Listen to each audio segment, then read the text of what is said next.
O cálcio, o fosfato e o magnésio são elementos cruciais para o corpo. Por exemplo, o cálcio é chave para a construção de ossos e dentes, exerce um papel vital na transmissão do impulso elétrico, na contração muscular, participa da coagulação sanguínea, etc. O fósforo, na sua forma iônica, o fosfato, também é parte constituinte dos ossos, é importantíssimo para processos celulares como metabolismo energético.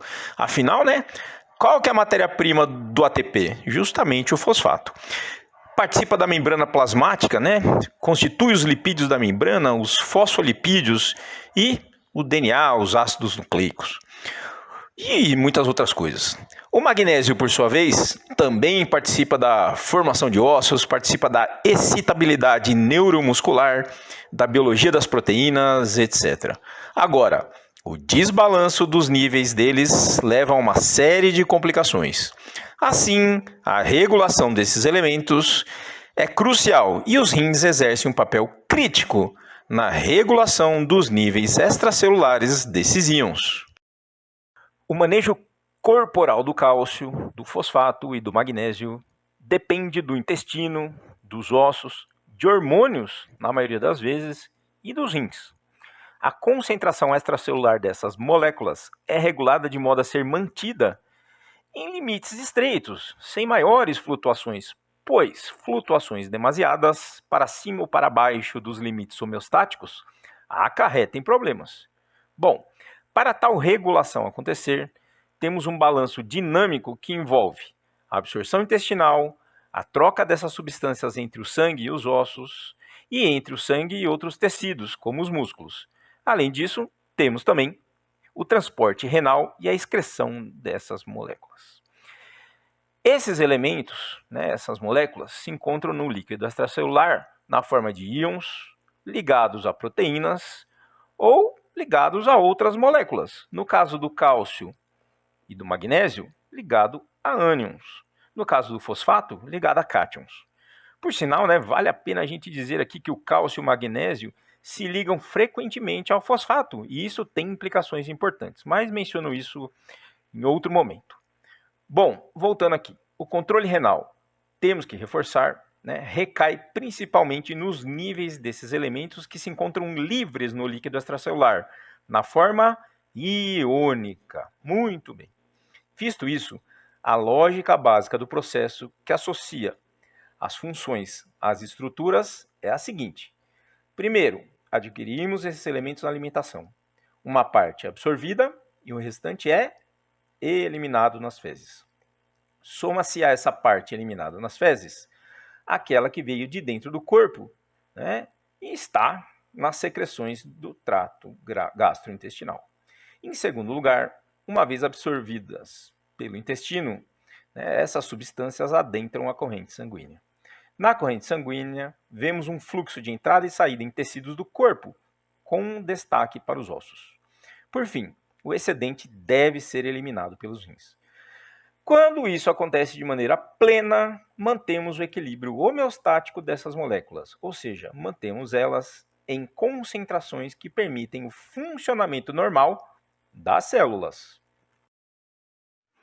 Bom, vamos ver um pouco sobre a distribuição desses elementos no corpo. No caso do cálcio, 99% aproximadamente está nos ossos e o restante se distribui nos espaços intra- e extracelular. Apenas uma fração bem diminuta do cálcio se encontra na forma ionizada do leque. No caso do fosfato, que é a forma iônica de transporte do elemento fósforo no corpo, após a absorção, adentra os espaços celulares de tecidos moles ou é depositado nos ossos. A ingestão de fosfato é a mais variada e a flutuação sanguínea é acomodável, de modo mais plástico, digamos assim, do que os outros elementos, sem causar maiores problemas. No caso do magnésio, 99% se encontra nos espaços intracelulares, como nas células dos ossos, músculos e outros tecidos moles. Apenas cerca de 1% se encontra no espaço extracelular, o que inclui a porção livre na forma iônica. Como já dito, os rins são cruciais para eliminar o excedente que se encontra no leque, mantendo tais elementos na concentração iônica do leque adequadamente.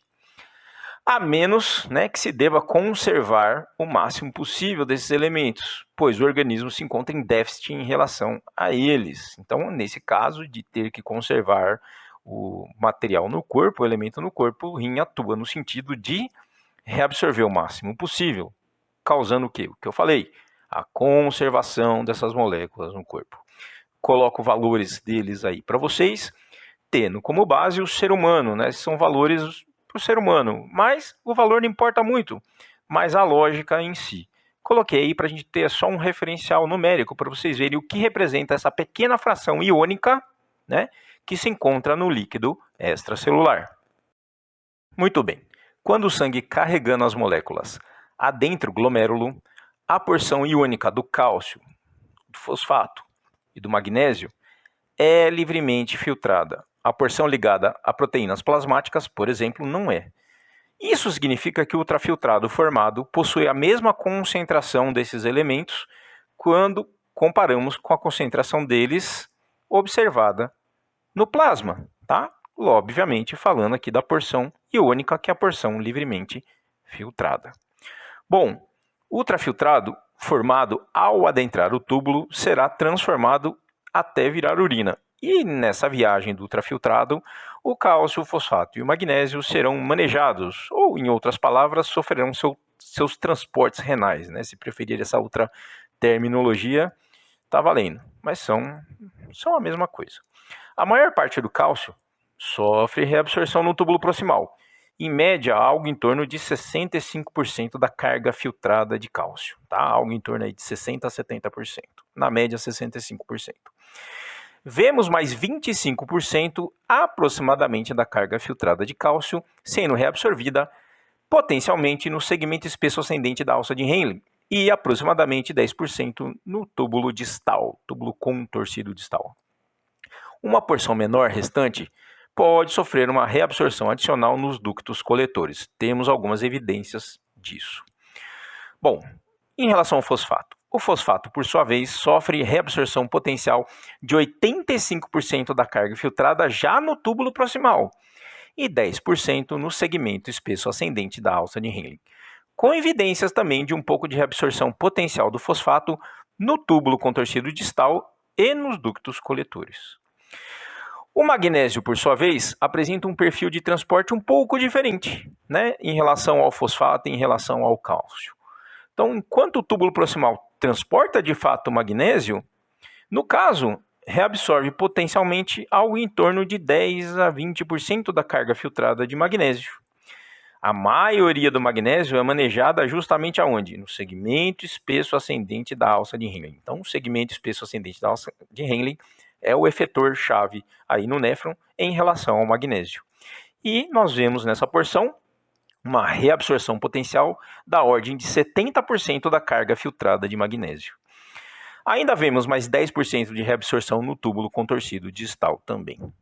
Bom, variações nessas taxas de reabsorção podem ocorrer quando há mudanças na intensidade de resposta, né, no transporte tubular dessas moléculas por alguma razão qualquer que esteja, né, acontecendo ali no corpo.